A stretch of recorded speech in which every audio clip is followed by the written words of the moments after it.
2018年世界杯塞內加爾最後一輪踢完，他們跟日本这两支队积分一样，净胜球一样，进球数一样，连俩队直接碰面都是平的，所有能比的全比平了。最后没办法，比黄牌，日本整场吃了4张，塞内加尔吃了6张，就多这么2张。塞内加尔收拾行李回家，日本接着踢，一场球没输，黄牌把人送回了家。这是世界杯历史头一回，有支队伍栽在公平竞赛分上。说白了，栽在裁判兜里那几张黄牌上。你以为这是老黄历？今年这届这把刀更快，48支队，12个小組，每組前2名直接走，第3名里還能捞8个最好的进淘汰赛。12个第3名只要8个，意味着有4個第3名得回家。這8個名額怎麼排？先看分，分一樣比淨勝球，再一樣比進球，還一樣，又繞回黃牌。今年好幾個小組的第3名分數咬得死死的，就差1個球。就差1張黃牌，一邊訂機票回家，一邊接着踢，比點球還狠。點球你好歹還能撲一下，這個小組賽中場哨一響，有人就因為3個禮拜前一張沒必要的黃牌被判了死刑，連還手的機會都沒有。規則能殺人，簽表能結仇。今年這張32強對陣表一出來，好幾隊都是有故事的。老馬今天就帶你把這張表裡最有戲的幾出，一出一出落透，先把這套新規矩給你掰明白。後面看球才不懵。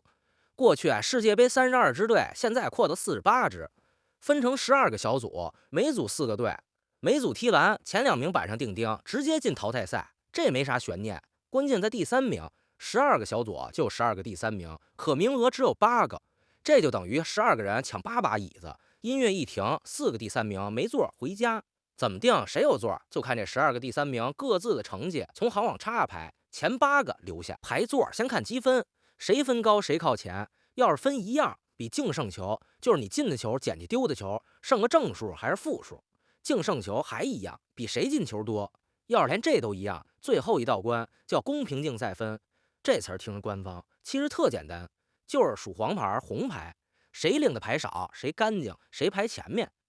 一張黃牌扣1分，2黃變1紅扣3分。直接一張紅牌扣4分，你品品這個味兒。今年好幾個小組的第3名分一樣，淨勝球就差1個，甚至連淨勝球都一樣，眼瞅着就得靠黃牌分牌。3個禮拜前小組賽第1場，你那個後衛一個不冷靜的飛鏟，吃張黃牌，當時誰都沒當回事兒。3週後小組賽收官，就這一張牌，可能就是你全隊回不回得了家的分界線。2018年塞內加爾的故事，今年隨時可能重演一遍。規則鋪墊完，進正片。第一出戲，老馬先把鏡頭拉回開頭那支塞內加爾，還記得吧？8年前的2018年，他們就是栽在黃牌上回的家。這回緣分還沒斷。今年塞內加爾小組賽最後一場，5-0大勝伊拉克，踩着第3名那條線，驚險擠進了淘汰賽。你瞧，又是靠這套最佳第3名的規則剛好上岸。而按現在的對陣走勢，他們淘汰賽第1場很可能就撞上英格蘭。英格蘭不用多介紹，世界足壇老牌強隊，這些年大賽老是差一口氣兒，年年喊奪冠，又年年擦肩。塞內加爾是非洲一霸，身體壯，速度快，出過馬內這種拿過非洲足球先生的大牌。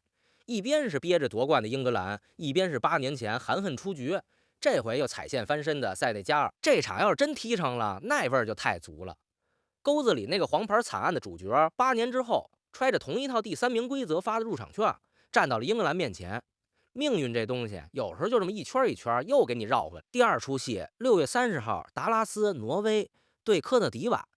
這場得先說個人，哈蘭德，踢曼城的那個挪威大中鋒，地表最能進球的9號之一，俱樂部裡獎杯拿到手軟。可你猜怎麼着？他都25、26了，一屆世界杯都沒踢過。為啥？挪威這國家從1998年到現在28年沒進過世界杯，哈蘭德打小就沒趕上過，這回終於殺回來了。他小組賽頭2場就轟進4個球，跟憋太久了要一次還清似的。對面科特迪瓦也不是軟柿子，這是德羅巴的國家，綽號大象軍團，非洲一霸，拿過非洲杯冠軍。可他們也憋着一股勁兒，參加過4屆世界杯，一次都沒闖過小組賽。這回是隊史頭一回踢進淘汰賽，所以這場對撞才好看。一邊哈蘭德要兌現等了一輩子的世界杯首秀，一邊科特迪瓦要改寫隊史最好成績。更逗的是，小組賽末輪挪威提前出現了，教練直接把哈蘭德摁在替補席上輪休。這位爺憋着一口氣，就等淘汰賽放出來呢。第3出，6月29號荷蘭對摩洛哥。這一場场上场下都带電。先說摩洛哥，上屆2022年卡塔爾世界杯，他們是全场最大的黑馬，一路把西班牙、葡萄牙這些夺冠熱门挨個掀翻，一直踢進4強。這是非洲球隊，也是阿拉伯世界的球隊，頭一次進世界杯4強。整個非洲和中東那陣子全在為他們吶喊。火藥味在哪兒呢？在荷蘭。荷蘭這個國家有好幾十萬摩洛哥移民的後代，這裡頭不少人在荷蘭出生，在荷蘭長大，踢的是荷蘭的青訓，結果長大了選擇代表摩洛哥踢球。比如摩洛哥現在的當家球星巴黎的边後衛哈基米，人是在西班牙馬德里出生的。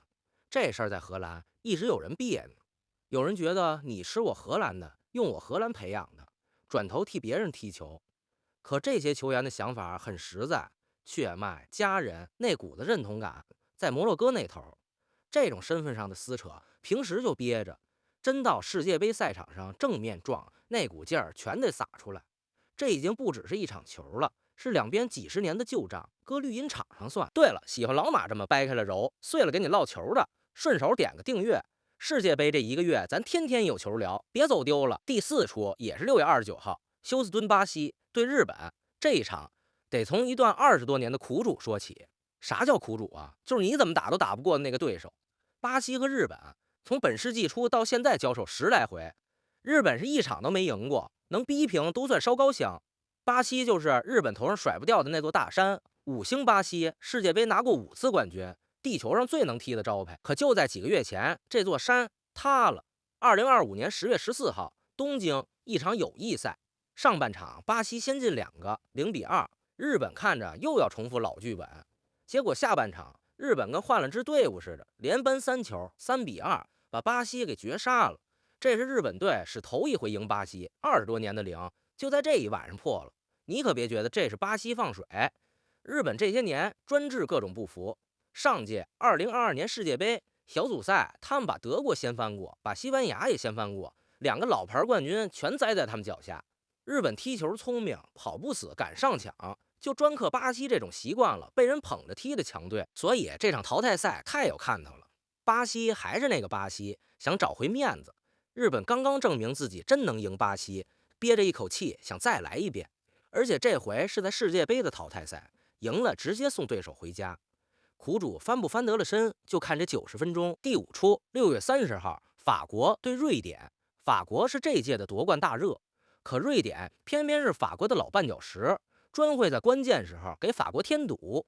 最扎心的一回，2017年世界杯預選賽，斯德哥爾摩，眼看就要平局收場，補時最後一下，法國門將洛里斯一腳大腳解圍，沒踢好，球軟綿綿飛到半空。瑞典的托伊沃寧瞅準了，直接在中圈附近一腳吊射。你沒聽錯，從中場吊門，皮球越過網回，狂奔的洛里斯穩穩落進空門，2-1，瑞典絕殺法國。那一下，全世界球迷都看傻，這倆的過節還能往更早翻。1958年世界杯就在瑞典辦的，那屆東道主瑞典一路殺進決賽，拿了亞軍。法國那支隊也猛，有個外號叫蜂王的射手方丹。單屆世界杯進了13個球，這個記錄到今天60多年沒人破得了。可惜法國半決賽碰上巴西和那個17歲的貝利被淘汰，最後拿了季軍。一個是舉着奪冠旗號來的法國，一個是靠着第3名身份擠進來專給法國下絆子的瑞典。熱門最怕的就是這種知根知底又敢拼的硬骨頭。把這幾場單拎出來烙完，你再往整張表上一看，會發現真正的雷埋在更深的地方。法國和德國被分進了同一個半區，按現在這走勢，倆隊最早16強就可能撞上。法德這隊可是有血仇的。1982年世界杯半決賽，在西班牙的塞維利亞，後來被叫做塞維利亞之夜。比賽裡，德國門將舒馬赫高速衝出來，直接把法國球員巴蒂斯頓撞飛，人當場撞昏過去，磕掉2顆牙，撞裂了肋骨。這麼狠的一下，裁判居然連犯規都沒判。那場最後，德國點球淘汰法國，法國舉國憤怒啊！憤怒到啥程度？兩國的領導人都得專門出來發個聯合聲明，給民間情緒降溫。40多年過去了，這筆賬要是真在16強碰上，新仇舊恨一塊兒算。再看另一頭，巴西在上半區，阿根廷在下半區，這2支南美死敵，這屆想見面只剩一種可能，決賽。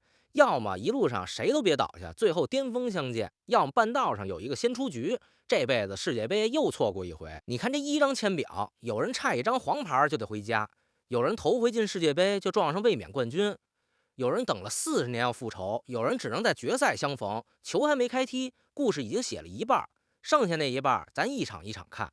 喜歡的話點個訂閱，點個讚，下一場老馬接着給你扒。我是第一次看球的老馬，咱們下一場見。